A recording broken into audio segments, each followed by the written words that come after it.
Tai sveiki visi, labai malonu, kad susirinko jūsų šiandien tiek daug, labai džiaugiuosi. Ir šios dienos mūsų tikslas yra pakalbėti apie herojaus neformalų ugdymą, kuris bus šiek tiek kitoks nuo šių mokslo metų. Tai turim įvairių naujovių ir tikimės, kad tikrai tas neformalus ugdymas šiek tiek tą kokybę pagerės ir turim nuostabių jums naujienų. Na, o šios dienos mūsų tokia programa yra tokia, kad pakalbėsim apie Herojus Plus programą ir jos planuojamas veiklas. Taip pat, kad šias veiklas galima papildyti įvairiais būreliais ir prisistatys būrelių vadovai, papasakos apie savo programas, tam, kad jūs tikrai galėtumėt motyvuoti išsirinkti savo patinkančias ir vaikams patinkančias veiklas. Ir taip pat Herojus Plus akademijų mokytojai pristatys visiškai naujas edukacinės programas, kurios yra skirtos būtent neformaliam ugdymui. Jeigu turėsite kažkokių klausimų, tai siūlau rašyti į bendrą chatą. Kiek spėsim, tiek atsakysim iš karto ar po mūsų susitikimo, kam aktualu, kiek nespėsim, tai atsakysime jums raštu.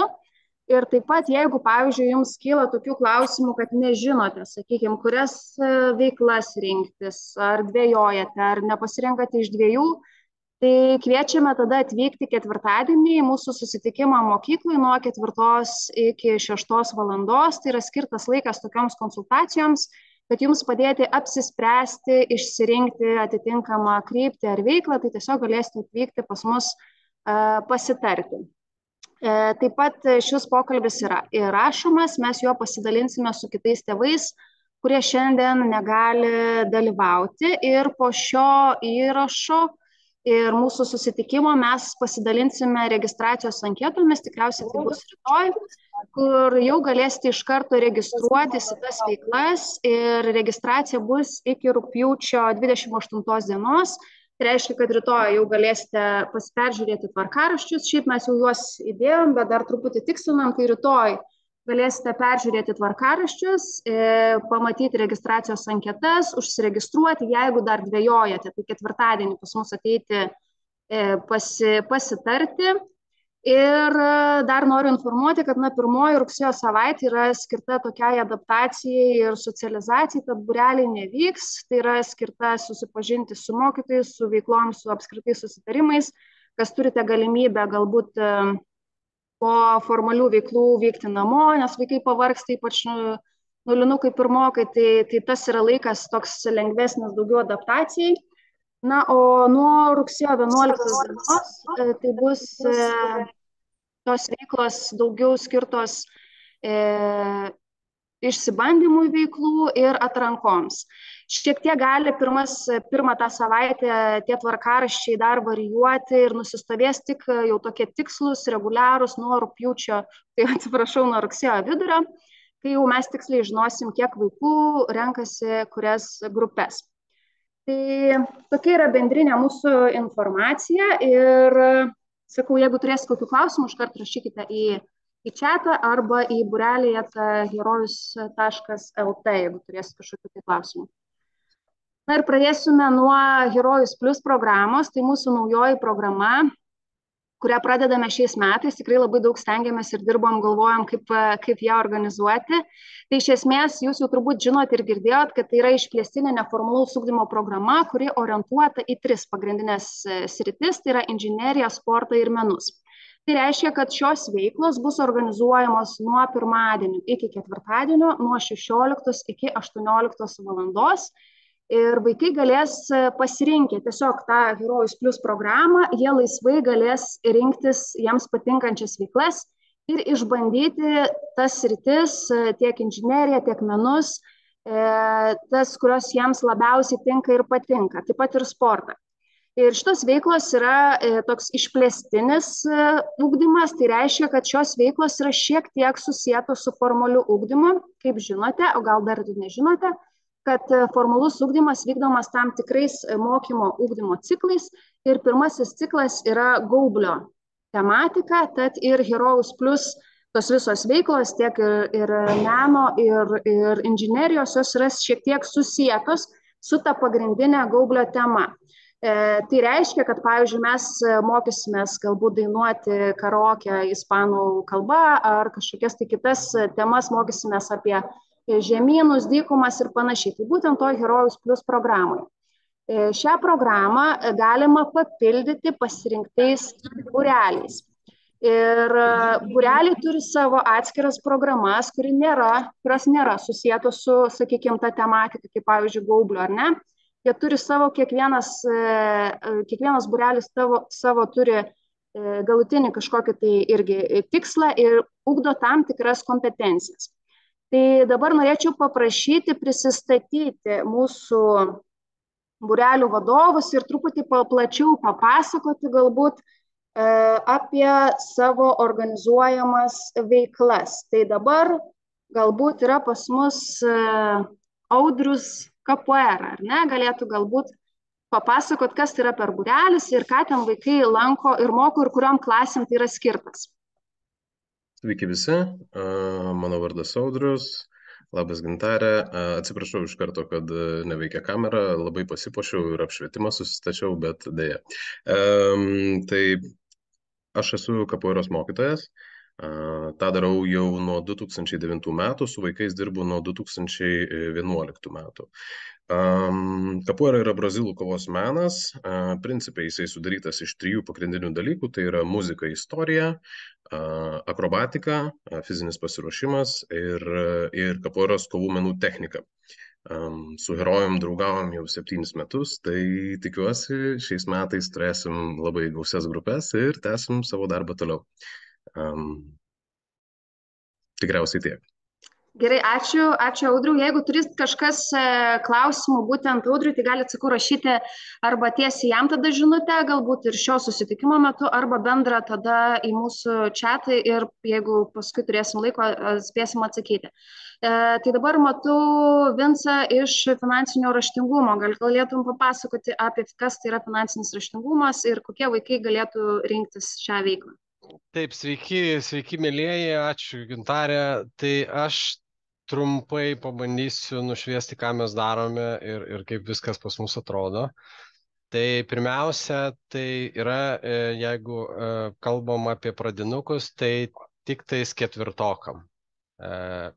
Vis dėlto patirtis rodo, kad jaunesni dar truputėlį yra per jauni gilintis ir normaliai suvokti, kaip juda pinigai kiekvieną dieną.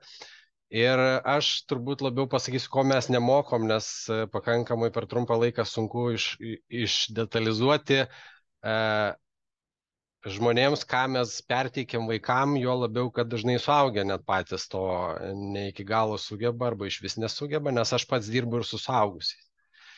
Tai mes nemokom ekonomikos, tai nėra ekonomika, mes nemokom verslumo, tai irgi nėra tai, kas įprasta, sakykime, mokyklose. Tai, ką mes darom, yra pakankamai unikalu, mes jokių patys, kiek skanavom alternatyvų, nesam čiupinėję matę. Ir mes vaikus supažindinam su kasdieniniu pinigų valdymu. Tai yra, kaip jam elgtis su pinigais, kurie pas juos ateina kiekvieną dieną ir kokie tinkami įpročiai gyvenime padės jiem užsitikrinti, iš principo tvarę ir saugią kasdienybę. Nepriklausomai nuo to, kiek jie ateityje uždirbs tų pinigų, turės verslus ar tiesiog eis į darbą, arba galbūt net apskritai turės pajamas, kurios yra fragmentinės ar dar kažkokios. Tai mes unikaliomis priemonėmis, kurios yra mūsų pačių sukurtos, išbandytos jau su vaikais, išlaižytos, keistos, pertvarkytos, perdarytos iki tokio lygio, kad net ir 4-okam tie kasdieninio pinigų judėjimo dėsniai taptų suprantami per praktiką, nes viskas, ką mes duodam, tai yra pačiupinėti, išbandyti, patiems sudalyvauti, kad jie pajustų, kaip viskas vyksta, o ne tik išgirstų pasakojimus apie tai. Ir mes tą darom 2 frontais, vienas klasėje, tai yra, toks, vadinkim, virtualus, ir kita dalis eina į namus, kur mes įtraukiam tėvus į tą patį procesą, kad vaikai pamatytų ir savo namų konteksto judėjimą, ir po truputėlį mokintųsi disponuoti tais mažais jau gaunamais pinigais. Ten euras, 2 euras, močiutė padovanojo, ten gimtadienis, koks nors dar kažkas. Tai va, tai tokie reikalai. Ir tiesa dar svarbu paminėti, kad mūsų užsiėmimai yra tęstiniai, tai yra vaikai eina ir gali tik išeiti. Naujų mes nepriimam metų eigoj ir jau kas pradėjo, tas jau pradėjo, kiti laukia kitų metų, jeigu netyčia užėjo noras. Tai va tiek. Gal dar galėtum, Vincai, truputį patikslinti, kokios yra tos priemonės. Žinau, kad jūs ten kažką labai įdomaus esat sukūrę, tai gal truputėlį tėvam gali trumpai patikslinti. Galiu. Tai mes realiai, sakykime, praeitais metais mes turėjom pas jūs tą būrelį, tėvai buvo labai happy siūsdami vaikus, nes atsiliepimai tikrai yra geri, vaikai užduodavo klausimus tėvams tokius, kurie net tiesiog jie su keliais tėvais bendravę, sakė, fantastiška, kad vaikai jau užduoda šitus klausimus mums. Bet mes turim priemonės, šiem metam jos jau yra kitokios, nes jos yra jau evoliucionavusios ir pristaikiusios prie konteksto. Tai mes turėsim tokias, mes tai vadinam žaidimų lentas, kiekvienas vaikas turės savo žaidimų lentą, kurioje tilps viskas, ką mes mokinsime juos, pradedant nuo to, kaip atsiranda pinigai gyvenime, nuo ko priklauso jų kiekis. Labai skatiname žiūrėti į save kaip į tą objektą, kuris realiai kuria vertę ir nuo kurio gebėjimų priklauso tos vertės dydis, tai yra ir uždirbami pinigai. Tai labai tikimės, kad tie impulsai mums padeda vaikams ir kur kas taip palankiau žiūrėti tai, ką jie daro mokykloje kiekvieną dieną, kodėl jie mokosi realiai, nes ta investicija į save yra svarbus ir nuolatinis mokymasis svarbus gyvenime dalykai. Ir mes vaikam aiškinam, kaip tie pinigai tada po truputį dalinasi, kas eina mokesčiam, kas yra ten būtinosios išlaidos, kaip yra pirkiniai dėliojami, tikslai pasiekiami, finansinių įstaigų, kaip darbas atrodo, visi neplanuoti reikalai, kaip gyvenime atrodo. Ir jie visą tai patiria per žaidimą, kurį mes šiandien jau esam padarę į tokią vienos, gero A3 dydžio, net ne A3, gal A2 dydžio, didelį lapą, kurį kiekvienas nešiosi su savimi į užsiėmimą. Gerai, ačiū labai, kad taip išsamei papasakojai. Dabar matau Audrius Abakus mentalinę aritmetiką, ar ne? Tai čia irgi matau kažkokių priemonių. Gal galėtume tada papasakoti mums plačiau, kokia yra jūsų programa? Aha, girdisi mane? Taip. Taip, tai čia mes turim tokius įdomius skaitliukus. Mentalinė aritmetika, tai čia graikiškas žodis, mental. Tai, ką mes jau mokome 8 metus, 2 metus jau mokome taip pat ir Herojaus mokykloje. Tai vaikai tokiais įdomiais, mažesniais, aišku, prietaisais,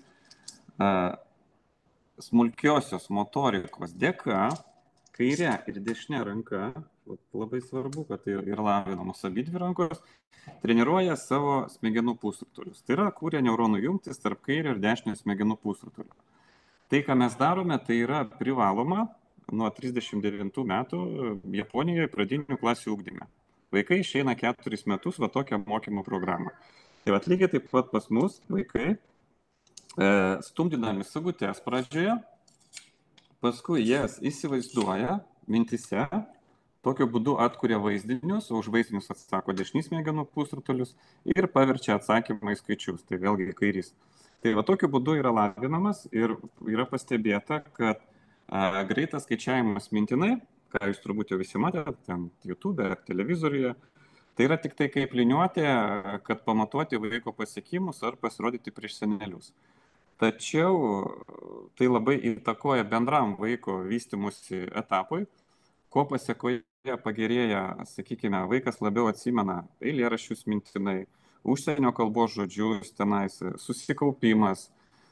Ir jau po 2-3 mėnesių jūs turėtumėt pastebėti, kad jo raida yra kitokia, nes tas smulkiosios motorikos principas lygiai taip pat taikomas ir kitokiose mokymo metodose labai stipriai.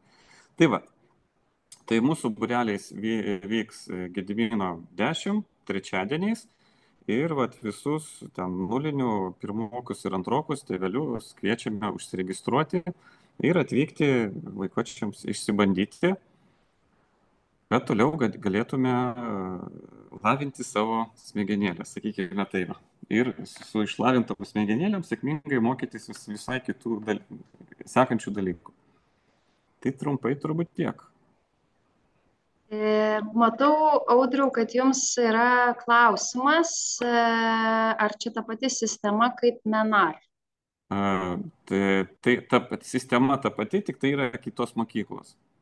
Lietuvoje bent jau šiuo metu veikia 3 pagrindinės mokyklos, mes esame vieni iš jų, sakykime. Dėkui už atsakymą. Ir matau, kad prie mūsų prisijungia ir Žalgirio baseino trenerė Milda Šeibokaitė. Ir šiaip baseinas vyksta ne po pamokų pas mus ir ne po veiklų metu, bet vis tiek turbūt svarbu kažką tėveliams žinoti, kuriems vaikams rekomenduojama rinktis baseiną. Ir labas vakaras, Milda. Ir gal norėsit kažką papasakoti apie baseiną.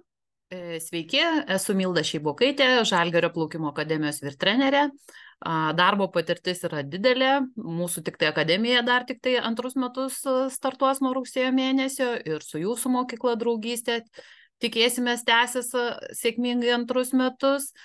Tai ko mes mokiname vaikus? Mes mokinam vaikus yra plaukti, tai yra laikytis ant vandens ir 4 plaukimo būdų. Mažieji vaikai pratinasi prie vandens, išsilaikyti vandenyje, o vyresnių klasių vaikai mokinasi plaukimo būdų technikos, šuolių į vandenį ir tobulina įgūdžius. Tai nulinukai, pirmokai, žiūrint pagal jų fizinės savybės ir įgūdžius, ką jie atsineša iš savo darželių, tai tobuliname tos įgūdžius. Pirmokai, antrokai jau plaukia ir kad nuplauktų be sustojimo ir be priemonių iki 25 ir 50 metrų. O jau trečiokai, antrokai, trečiokai, ketvirtokai jau plaukia plaukimo būdus ir tobulina juos. Tai viskas priklauso nuo susirinkusios grupės, tai dažniausiai vis tiek būna, jeigu vienoje grupėje 12 vaikų, vienas treneris. Mes turime ir 50 metrų baseiną, ir 25 metrų baseiną ir visą laiką yra siekiamybė, kad vaikai kiek galima greičiau tą išmoktų visus plaukimo būdus ir prisipratintų nevaikščio dugnu, o plūduriuoti ir plaukti vandens paviršiumi.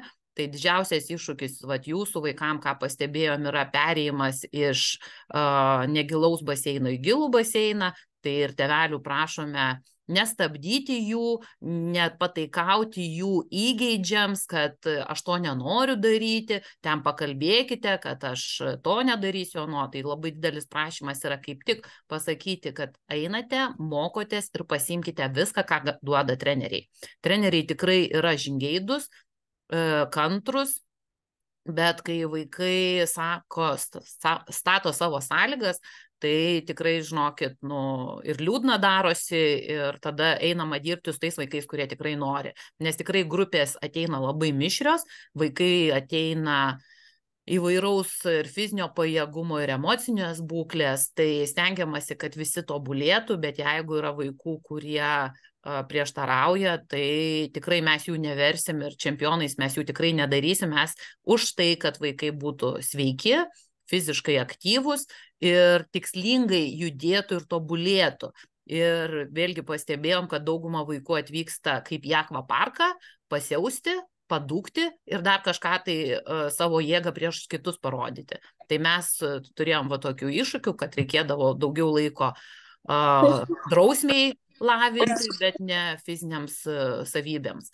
Ir jūsų vaikai labai turi lakią vaizduotę, labai didelę vaizduotę ir apibūdina tą vandenį kaip kažkokį baubą, siaubą, tai mes stengiamės nesukurti tokios aplinkos, tai jūs neišsigąskit, kad vaikai jums kažką tai tokio pasakys ir geriau ramiai pasiklauskit pas suaugusius, bet ne į vaiko tą vaizdinį įkriskite ir patys emocijom nepasiduokit. Tai vat praeitais metais mes turėjom visokių tokių konfliktinių situacijų, aišku, stengiamės išsispręsti, bet galbūt tai jeigu patys nemokate plaukti, tai jūsų istorija yra jūsų, o vaikui leiskit tobulėti. Tikrai nei vienas treneris neduoda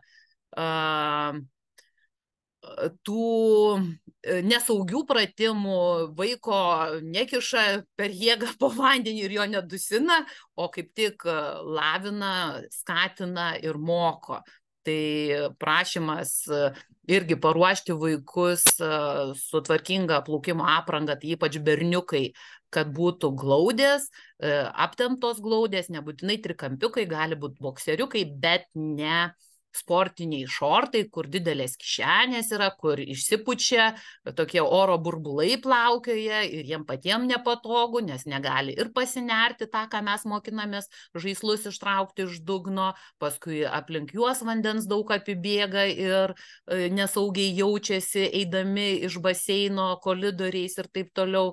Tai va, tai tvarkinga apranga plaukimo kostiumėliai mergaitėm vientisi, jeigu ilgi plaukai, plaukimo kepuraitės reikalingos ir kokybiški geri plaukimo akinukai silikoniniai, jų kaina prasideda nuo 12 eurų.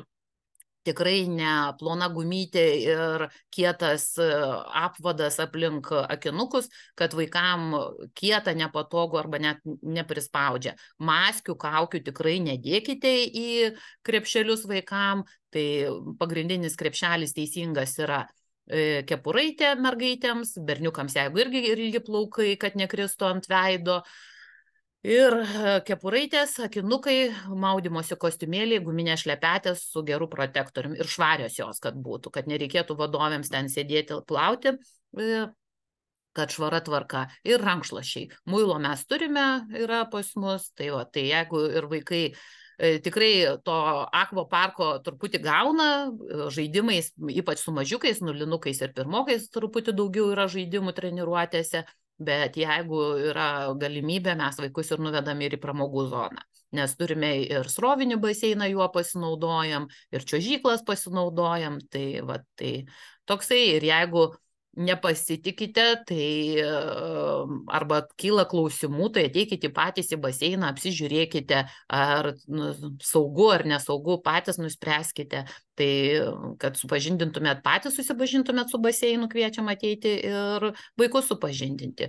Kaip elgtis, ką elgtis ir taip. Tai gerai, ačiū labai, Milda. Ir tikrai paskelbsime netrukus registraciją, tai ir baseino ten bus registracija. Apsispręskite, jeigu kyla klausimų, galite apsižiūrėti, kaip ir Milda sakė. Ir toliau tęsime pristatymus ir norėčiau pakviesti Joną, mūsų STEAM-o mokytoją, kuris taip pat bus ir STEAM-o akademijos mokytas. Tai mes tai prašysim, Jonai, kad pristatytum ir būrelį, kurį planuoji vesti. Šiaip Jonas jau daug metų pas mus mokykloje veda būrelį. Ir taip pat šiemet tampa mūsų IT mokytojų ir mūsų STEAM akademijos mokytojų. Tai gal galėtum papasakoti apie savo veiklas. Gerai, dėkui Gintarė, labas vakaras visiems, mano vardas Jonas. Iš tikrųjų, 5 metus draugavom su STEAM būrelis ir herojus draugavo. Apskritai šitose veiklose esu dabar jau 9 metus. Ir atstovauju Herojų plus STEAM būrelis. STEAM būrelis tai yra pasaulio pažinimo kūrybinis būrelis, kuriame susipina moksliniai eksperimentai ir inžinerinės dirbtuvės. Dar paprašysiu Gintarę gal ekraną leisti pašėrinti. Sekundėlę. Tai čia kol techniniai tie dalykai. Iš tikrųjų, STEAM būrelis dabar taps 3 lygių, to jau aš čia pabandysiu paaiškinti.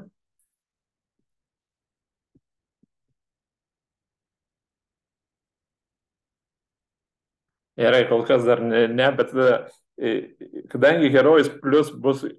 Toj sekundėlę mes bandom paleisti...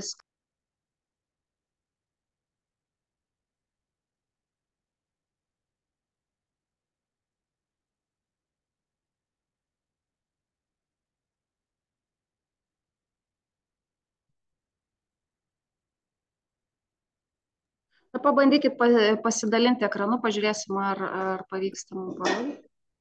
Man atrodo, kad pavyko, taip. Matom. Tai taip. Iš tikrųjų, dabar Herojus Plus tai bus būrelis, kuris ne būrelis, o veiklos. Kažkiek STEAM vaikų pereis į tą patį pirmąjį lygį, jeigu rinksitės jį. Ir bus eksperimentai, dirbtuvės, pažaidimai visokie. Tai čia pats tradicinis tas STEAM būrelis, kuris būdavo daug metų kelias į antrą lygį. Jis vyksta vieną kartą į savaitę, 60 minučių. Ir tai yra tas būtent būrelis, kurį gal yra ir lankiusių vaikų, tai yra kur moksliniai eksperimentai, inžinierės, kūrybinės interaktyvų žaidimai. Čia galite matyti, kokios veiklos, kas daroma, ten, pavyzdžiui, dramblio pasta, labirintai, švietinių burtų lazdelis. Tai yra tas būrelis, prie kurio dalis pripratę, o tie, kurie naujokai, tai jeigu vaikas mėgsta kūrybą, mėgsta atlikti mokslinius eksperimentus, domisi, pavyzdžiui, gamta ir reiškiniais gamtos, mėgsta konstruoti įvairius daiktus, tai šitas būrelis kaip tik jam padėti susipažinti, įgauti pratmenis ir šiek tiek įsitikinti, ar jam šita veikla patinka. Tai čia tas STEAM būrelis. O STEAM akademijos būrelis tampa labiau orientuotas į tos vaikus, kurie jau žino, kad jie galbūt domisi tą sritimi. Tai yra, jame atliksime sudėtingesnius mokslinius eksperimentus, sudėtingesnio lygio inžinerinės ir kūrybinės dirbtuvės, bus mokomieji žaidimai ir taip pat jau su šito būrelio vaikais pasirinkusiais. Bandysime dalyvauti parodose, bandysime dalyvauti konkursuose gamtos mokslų ir technologijų. Ir temos šiek tiek bus rimtesnės, pavyzdžiui, tūris, tankis mokomas tiek pradinėse, pats tankis jau už 7 ar 8 klasį, bet ten pradmenis, ten pažinimas, kas tai yra, kaip tai veikia. Čia, žinok, šitam būreliui viskas atliekama praktiškai. Tai yra, nėra, kad ten vien pasakojama, vaikas pats pabando. Pavyzdžiui, jeigu tankio, paprasčiausiai, tarkime, jeigu į vandenį įpilsime aliejų, aliejus plauks viršuje. Kodėl, kaip tai nutinka, va tokie dalykai ir pradedame aiškinti jau pradinėse klasėse, po to vaikui nauda ta, kai jisai vienas dalykas susipažįsta su gamtos mokslais ir kitas vyresnėse klasėse jau yra jam atpažįstama kai kurie dalykai. Ir šitas būrelis bus jau 2 kartus per savaitę ir tada bendra trukmė 120 minučių. Tai kaip aš, ką atrodo, tiek norėjau sakyti. Gerai, ačiū Jonai. Tada kvieščiau, tai kaip supratote, aš dar trumpai vėliau, kai susipažinsiu su visais mokytojais, dar pakartosiu, kuo skiriasi Herojus Plus programa, kuo skiriasi būtent būreliai ir tie grafikai jūs galėsit pažiūrėti ir būtent akademijų mūsų, kurie vadinasi, bent jau 2 kartus per savaitę į tam tikrą sritį orientuotos kryptis ir veiklos, tai dar pasidalinsime grafikais, bus truputėlį aiškiau. Dabar norėčiau pakviesti robotikos ir IT akademijos vadovą Vytautą Dranseiką. Taip, ar girdit? Taip. Sveiki visi, tai aš esu naujokas Herojuje, aš esu Vytautas ir šiais metais pradedu dirbti IT mokytojų mokykloje. Turėjau 4 metų stažą dirbdamas IT mokytojų, o robotikos užsiėmimus turbūt vedu kokius 6-7 metus. Tai mokykloje 2 kartus per savaitę vesiu robotikos ir IT akademijos būrelį, 3-okam, 4-okam ir jis vyks taipogi 2 kartus per savaitę. Taip, būrelyje vyks 2 rūšių veiklos, tai robotikos ir informacinių technologijų. Tai robotikos veikloje mes dirbsime su LEGO firmos Mindstorm robotais. Juos pradžioje konstruosime iš gamintojo pateiktų instrukcijų, vėliau, kai mokiniai įgus jau konstruosime, kursime ir savo dizainus, sukonstravus robotus mes juos suprogramuosime ir galiausiai robotus suprogramavus ir paruošus, rengsime robotų kovas, lenktynės ir taip pat ruošimės robotikos renginiams. O likusiuose IT veiklose didžiausią dėmesį skirsiu programavimui, tai Scratch platformose kursime kompiuterinius žaidimus, o kitą didžiausią dalį dėmesio planuoju skirti 3D modeliavimui, Tinkercad platformoje, tai vėlgi ruošime 3D modelius ir juos spausdinsime. Tai turbūt, kaip ir suprato, šitas būrelis yra labiau skirtas technologijų entuziastams. Tai mes čia tikrai neteisim žaisti žaidimų, o mokytis ir produktyviai ir smagiai praleisti laiko. Ir labai lauksiu motyvuotų mokinių šitam būrelį. Gerai, ačiū labai Vytautai. Ir dabar kviesim, šalia manęs yra mokytoja Mantė, galbūt daug kas jau ją pažįstate. Ir Mantė bus mūsų vizualiųjų menų akademijos mokytoja. Tai prašau, Mantė, papasakok, kas bus šitoje akademijoje ir ką mes ten veiksime. Labadiena. Tai aš atstovauju Menų akademiją, kurioje idėjas ne tik kelsim, generuosim, naudodami įvairias raiškos priemonės, bet ir jas įdaiktinsim. Tai reiškia, mes ne tik eskizuosim drabužį, o jį ir siūsim. Ne tik vaikai tapys, fotografuos, bet bus ir padaromas tų metų darbų katalogas.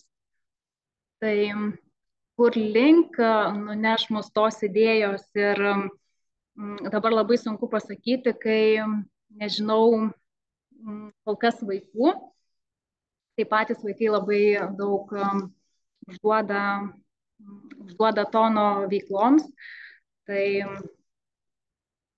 tiesiog idėjų įdaiktinimas, gal trumpai taip. Ačiū Mantė. Ir dabar kviesiu kitą mūsų mokytoją, dainavimo ir scenos menų akademijos vadovę, mūsų mokytoją Lijaną. Labas vakaras. Tai šiais metais dainavimas plečiasi į didesnę veiklą. Tai per savaitę vyks 2 kartus ir prisijungs dar šokis, nes yra labai svarbu pasirodymam sceninis judesys ir visa scenos raiška. Pati dirbu su dainavimu sritimi daug metų ir šiais metais jau rudenį Birštone švęsime 10 metų jubiliejų ir išleisime naują dainų knygelę vaikams, kurias pati kuriu ir todėl noriu tą veiklą ir čia tęsti su herojaus vaikais, jiem padėti atsiskleisti sceninėje raiškoje, dalyvauti konkursuose ir festivaliuose, keliauti su dainomis, koncertais, ne tik tai daryti koncertus tėveliam ir mokyklos bendruomeniai, bet ir išbandyti daugiau galimybių. Tai veiklose didelis dėmesys yra skiriama balso higienai, intonacijos švarinimui, taip pat labai svarbu artikuliacija, kvėpavimas, laikysena ir judesys. Tai yra ansamblinis ir solinis dainavimas derinamas kartu, kai vaikas išbando galimybės dainuoti su mikrofonu, soluoti ir valdyti visą garso valdymą grupėje. Taip pat tokios veiklos bus, kai vaikas gali išsibandyti ir išbandyti garso technologijas, įrašant dainas ir jas pristatyti didesnį auditorijai. Tai tiek. Ačiū Lijanai ir norėčiau dar pakviesti vieną iš muzikos akademijos mokytojų, tai Giedrę, kuri papasakos apie muzikos technologijų akademiją. Giedrė, ar esi? Taip, sveiki, ar girdite mane? Taip, puikiai. Puiku. Na, iš tikrųjų labai džiaugiuosi galėdama šiuos mokslo metus pradėti kartu su Herojaus komanda. Ir ką mes toje muzikos technologijų akademijoje veiksim? Tai visų pirmiausia yra muzikinė kūrybinė veikla.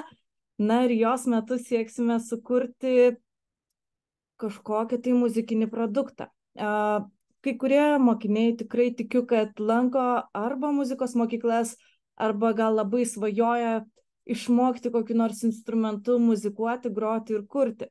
Tai būtent Muzikos technologijų akademija tą ir leidžia mums padaryti. Tai yra muzikavimas savo norimų instrumentų ir žinoma muzikavimas grupėje. Tai yra ir kūryba, ir muzikavimas, pasirodymas, muzikos technologijų pažinimas gilesnis nuo pačios kompozicijos pradžios iki galutinio rezultato. Na ir žinoma, laukia koncertai ir labai daug džiugių akimirkų. Ačiū labai, Giedrė. Ir turime paskutinę akademiją, tai Kūrybinės atletikos akademija ir kapoeiros treneris Audrius. Audriu, ar dar esi čia? Taip, žinoma, esu klausausi. Aš šiek tiek susigėdau, kadangi stengiausi būti labai lakoniškas ir greitai pristatyti savo veiklą ir visi kiti tiek daug prišnekėjo, tiek nuostabių dalykų. Aš ir į finansus dabar jau noriu eiti, ir plaukti eiti noriu tobulintis, tai žodžiu. Gal tik tai pridėsiu prie to, kad kapoeiros mūsų treniruotės, tai principai yra visoms amžiaus grupėms, nes yra skirtingi lygiai tiesiog ir dalinamės grupės į atitinkamus pagal amžių ir sugebėjimus ir dirbam su jais. Dabar apie kūrybinės atletiškumo akademijos idėją ir principus. Tai šita programa sujungia, taip pasakysiu vaizdžiai galbūt, sportinio pasirodymo jaudulį su meninio tyrinėjimo džiaugsmu. Vaikams pasiūlo unikalų ir įdomų būdą išlikti aktyviems ir kūrybingiems. Čia noriu pastebėti 3 pagrindinius aspektus tobulėti atletui. Tai yra įgūdžiai arba technika, jėga ir ištvermė. Taip pat atsigavimas, bet čia mes turėsim tik teorinę dalį. Tai grįžtam prie šitų 3 pagrindinių, ką mes ir ugdysim, tai yra jėga ir ištvermė. Apie 50%, apie pusę treniruočių ir pusę iš jų laiko skirsim įgūdžiam ir technikai. Tikslas mūsų yra padaryti pasirodymą, kuris apjungtų tokias disciplinas kaip kovų menų, akrobatikos ir cirko elementų dalykus. Ir mokslo metų pabaigoje mes, aišku, pristatysim visą šitą dalyką jums. Kadangi dirbu pakankamai ilgą laiką su įvairiais sportininkais, tai ne tik tai kapoeira, bet ir futbolas, tenisas, krepšinis, ruošiu juos, fizinis ruošimas yra mano atsakomybei, tai tikiu, kad kūrybinis atletiškumas gali padėti taip pat vaikams ne tik tai siekti šių tikslų, ką mes darome čia, bet taip pat padėti ir visur kitur, lygiai taip pat ir plaukime, lengvojo atletikoje, krepšinėje ar ką jūsų vaikai mėgsta. Tai va. Tai tiek tikriausiai būtų apie kūrybinį atletiškumą. Ačiū labai, Audriau. Ir dabar matau, kad mes turime įvairių klausimų. Tai dėl grafikų, tai mes netrukus paskelbsime visus grafikus mūsų herojaus puslapyje, dar atsiųsime ir nuorodą atskirai, kad tikrai rastumėt, kur padėta ši informacija ir galėsite tuomet ir pasižiūrėti, kaip tos veiklos derinasi su kitomis veiklomis už mokyklos ribų. Tai jeigu renkatės kažkurią tai akademiją, pasižiūrėkit būtinai grafiką, jie jau yra daugmaž sudaryti. Gali būti, kad keisis, jeigu reikės daryti, pavyzdžiui, papildomas grupės ar kažkurias grupės sujungti, bet šiuo metu tai yra preliminarūs grafikai jau bus pateikti ir galėsite pasižiūrėti. Dabar kitas klausimas, ar bus teatro kino režisūros užsiėmimai. Tai teatro mokytoja šiuo metu yra išvykus, jinai sakė, kad grįž tik tais maždaug nuo spalio, tai tikėtina, kad teatro būrelis prie mūsų veiklų prisijungs šiek tiek vėliau. Ir turim dar vieną tokį naują, ne visai galbūt kino, daugiau truputį susijęs su animacijos veikla, tai yra komiksų piešimo būrelis bus, tai mokytoja neprisistatė šiandien, aš pamiršau paminėti, kad šiandien prisistato ne visi būrelių vadovai, ne visi šiandien galėjo dalyvauti, tai aprašymus ir tvarkaraščius jūs tikrai matysite ir rasite, tai kalbant apie režisūrą ir kas susijęs su kinu, tai bus Kino labo būrelis, kuris buvo ir praėjusiais metais, jį vedu aš pati.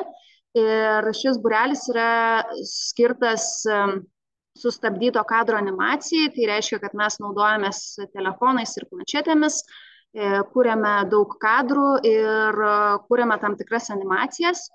Ir taip pat pasipildo trečiokam, ketvirtokam, kaip ir minėjau, komiksų kūrimo būrelis, kuris yra skirtas daugiau piešimui ir galbūt šiek tiek siesis tiek su animacija, tiek su režisūra ir istorijos rašymu, nes ten irgi reikia sugalvoti tam tikrą siužetą, istoriją, ją kažkaip animuoti ir atvaizduoti. Tai daugiau tų būrelių ir jų aprašymų bus mūsų puslapyje, ko šiandien nematėte. Taip pat dar yra klausimas mokytojai Lijanai, nežinau, ar matėte, ar vyks Play Piano užsiėmimai.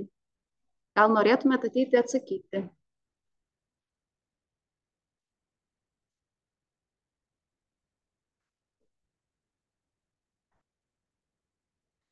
Taip, Play būrelis vyks ir bus formuojama 2 grupės. Tai yra pradedančiųjų, nes yra skirtinga programa ir trunka metus laiko.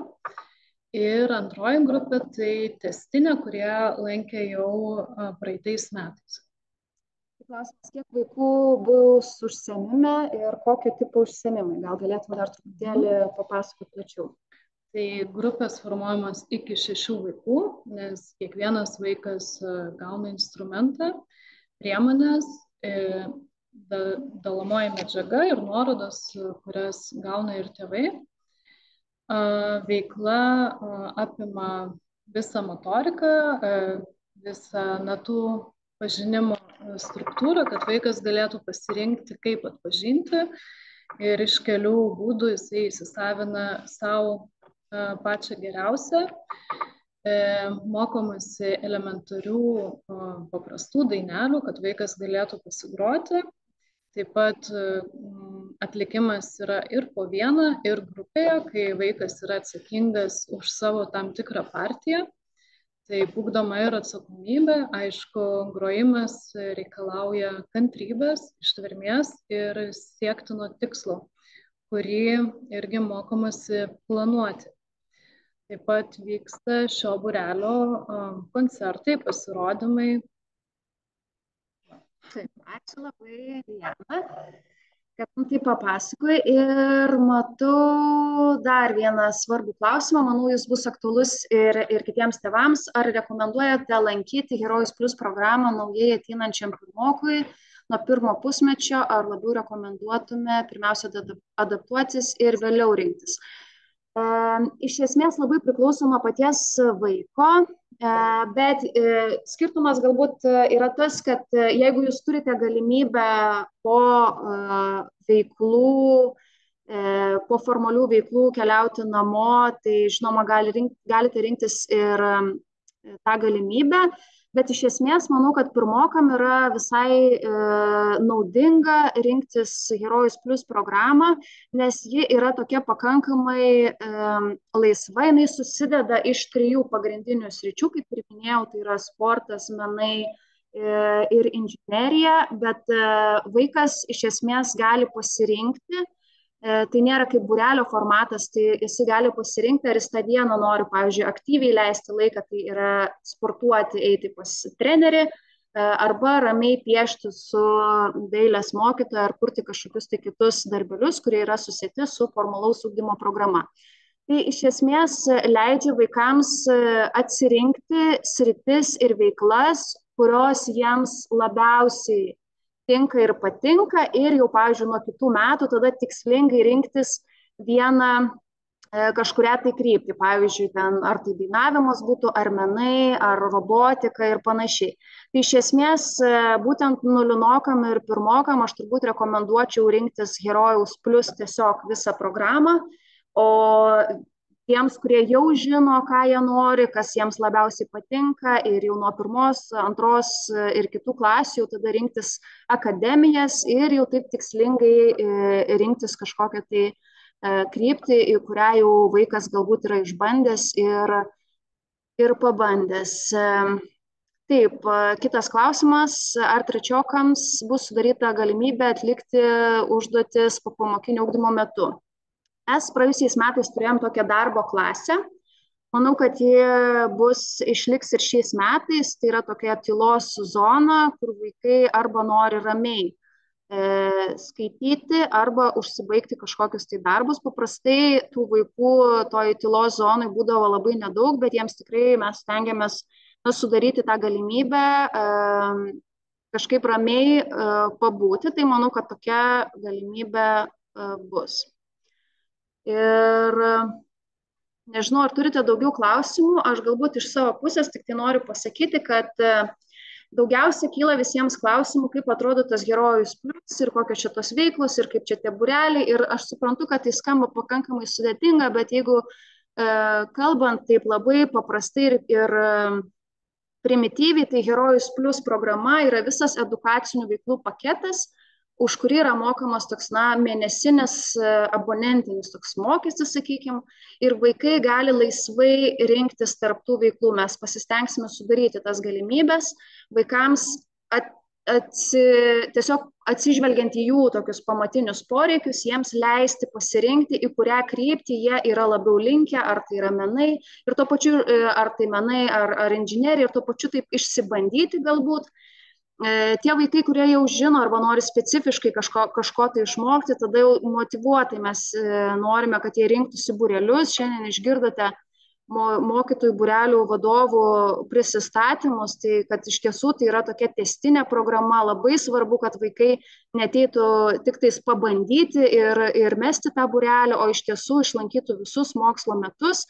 Tai, pavyzdžiui, pasirinkti galite rinktis Herojus Plus programą ir vieną kažkokį, tai sakykime, papildomą būrelį, pavyzdžiui, kuriame jau tikslingai jūs mokotės ar tai šachmatų, ar tai finansinio raštingumo, ar abakus, nesvarbu, kokia tai būtų veikla, bet jau ta veikla yra tokia pakankamai struktūruota ir vieną kartą per savaitę ir turi tęstinę programą, ar ne? O tie, kas nori rinktis akademijas, tai tos akademijos yra skirtos stiprinti, leisti būti vaikams ir kitose veiklose, ar ne, jeigu jie pasirenka menų, pavyzdžiui, kryptį, bet jie vis tiek nori ir sportuoti, ir inžinerijoje dalyvauti ir panašiai, tai jie tikrai galės kitomis dienomis, kai nevyksta jų ta pasirinktos srities veiklos arba po veiklų galbūt prisijungti prie Herojus Plus veiklų. Bet akademijos jau yra orientuotos į tam tikrą rezultatą. Tai reiškia, kad tai nėra į procesą, žaidimą ir veiklą, jos yra orientuotos į tam tikrą galutinį, galbūt ar metų, ar pusės metų rezultatą. Tai yra ar kažkoks tai pasirodymas, ar dalyvavimas turnyre, ar leidinio kažkoks paruošimas. Tai reiškia, kad vaikai nuo pat pradžių jie išsikelia ir supranta tą kažkokį tikslą. Aišku, jis formuojamas vėlgi pagal grupės poreikius, tai kai mokytojai pamato iš tiesų savo vaikus ir kokią grupę turi ir kartu su jais suformuluoja tą savo tikslą ir stengiasi jo siekti. Ir ta akademija yra skirta būtent gilintis į vieną kažkurią tai kryptį ir tikslingai joje lavintis. Tai va, jeigu jūs nežinot, pavyzdžiui, kurią kryptį jums rinktis ir mėtotės, nes vaikas turi gabumų ir vienoje ir kitoje srityje, tai tikrai labai kviečiam atvykti pas mus ketvirtadienį, tiesiog galim pasitarti, bus keletas mokytojų ir akademijų vadovų, tai tiesiogiai galit paklausti ir išspręsim tuos klausimus individualiai ir pasitarsim ir surasim jums geriausią variantą. Dabar paskutinis klausimas. Matau 2 klausimai dar. Ar vaikas kasdien galės rinkti skirtingą veiklą, ar kaip tik tą pačią veiklą? Pavyzdžiui, piešti ir 2 valandas pieš. Iš esmės, mes žiūrėsime, kaip sekasi vaikams išbūti vienose ir kitose veiklose, bet tikriausiai tai bus vienos valandos kažkokia tai veikla ir reikės vieną pasirinkti veiklą. Tai reiškia, kad vaikai negalės, aš pradėjau piešti, nepatiko, dabar einu sportuoti. Vis tiek bus tam tikra tokia, negriežta struktūra, bet vis tiek mes mokomės atsakomybės tam tikros, kad jeigu vaikas renkasi veiklą, kad ją ir išbūtų ir palankytų tą dieną. Kitą dieną galės rinktis, pavyzdžiui, kitą veiklą. Tai reiškia, kad nereikia ir vaikams ten 100 skirtingų veiklų per tą pačią dieną, nes ir dienos metu jie pakankamai daug gauna įspūdžių. Ir paskutinis klausimas, matau, yra, ar galima pakeisti pasirinkimą kas pusę metų. Šiaip mes rekomenduojame rinktis metams, bet suprantam, kad būna įvairiausių variantų ir tikrai vaikai galbūt nežino, ar keičiasi situacija, ar matome, kad vaikai galbūt per intensyvi kažkuri tai programa ir panašiai. Tai tas mes rekomenduojame pasirinkti metams, bet būna įvairių situacijų. Taip, ir paskutinis tada jau visai klausimas ir mūsų laikas baigęs, kaip suprantu, laikas nuo 3:30 iki 6 yra mokamas, jei nesirenki Herojus Plus, ar bus erdvė vaikams savarankiškai veiklą. Ačiū už atsakymą. Tai mes, jūs, jeigu, taip, tai yra tam pirmas klausimas, kad taip, tai yra mokamas laikas ir jeigu jūs renkatės Herojus Plus programą, mes pasistengsime sudaryti sąlygas kažkokiai tai ir savarankiškai veiklai, bet iš esmės šita Herojus Plus programa yra orientuota į 3 pagrindinės sritis, į jas mes ir koncentruojamės ir būtent joms skirsime daugiausiai dėmesio ir tokios galimybės, kad vaikai tiesiog gali būti mokykloje ir nieko neveikti, mes tikrai nerekomenduojame ir neprašome. Tai iš esmės jūs turėtumėt vis tiek rinktis Herojus Plus programą. Matau, Veronika kelia ranką, ar čia norėjo kažką pasakyti mums, Taip, norėjau paklausti, o jeigu būtų pasirinkta programa Herojus Plus Plus, tai čia, suprantu, yra Herojus Plus plus būreliai, taip? Ir, sakysime, vieną dieną vaikas nenori eiti būrelį, tarkim, pasirinkta ar ne sporto būrelis po ligos, ar tą dieną vaikas gali eiti tiesiog į bendrą erdvę, ar jau viskas, mes jau jeigu neina, yra būrelio diena ir mes jau turim pasiimti jį? Ar aiškiai uždaviau klausimą? Mes pasirinktume, ne, Herojus. Nelabai supratau klausimą, gal galit pakartoti. Pasirinkta programa Herojus Plus Plus. Tai reiškia, kad gali ir laisvai, ir plus būreliai. Taip. Yra būrelio diena, sportinio būrelio, bet vaikas yra po ligos ir mes į sportinį būrelį leisti nenorim, bet norim, kad jis būtų ilgiau tą dieną mokykloje, ar ne? Ar lieka ta pati galimybė, kad jis tiesiog eina į bendrasias tas veiklas dailės, tas visas jau 3 pasirinktas. Ar išlieka šita galimybė? Manau, kad taip. Tokių atvejų tikrai nėra daug ir mes suprantam, kad vaikai serga ir tikrai būna kartais tų dienų, kad ir pas mane, pavyzdžiui, yra buvę kino labų būrelį, kur vaikai, pavyzdžiui, nežinau, tą dieną buvo ekskursijoje išvažiavę į Vilnių, aš buvau suplanavus kažkokią programą, kaip mes kursim filmus ir suprantu, kad jie yra, pavyzdžiui, pavargę tiesiog fiziškai ir negali vykdyti tų numatytų veiklų. Lygiai taip pat, jeigu grįžta po ligos.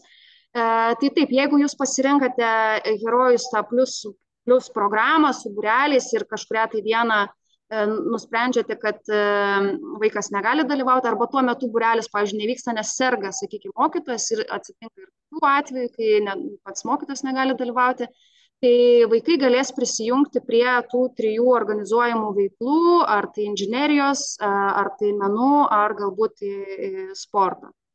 Tai šiandien yra tiek, mūsų laikas jau baigėsi. Ačiū labai visiems ir už klausimus, ir už pokalbius, kaip ir minėjau. Jeigu turėsite dar klausimų, norėsite pasitarti ir padiskutuoti, ar nelabai aiškiai mes jums išdėstėm visą tą Herojus Plus programą ir akademijų, tai tiesiog kviečiam gyvai tada susitikti mokykloje C korpuse Kauno Doke 3 aukšte. Nuo 4 iki 6 valandos galite ateiti, klausti ir išsiaiškinsim visus tos klausimus individualiai. Ir taip pat noriu dar kartą priminti, kad šiuo įrašu pasidalinsim, tai jeigu norėsite dar kartą pasižiūrėti, tai galite laisvai pasižiūrėti ir registracija bus iki rugpjūčio 28 dienos. Tai kai pamatysite, iš karto registruokitės, mes kuo greičiau užsiregistruosi, tuo greičiau galėsim sudėlioti visus duomenis ir sudaryti grupės. Tai labai ačiū Jums visiems už dalyvavimą, labai smagu Jūsų tiek daug šiandien matyti ir viso gero vakaro likusio ir iki. Ačiū, viso gero. Ate. Ačiū, Gintarė. Viso gero.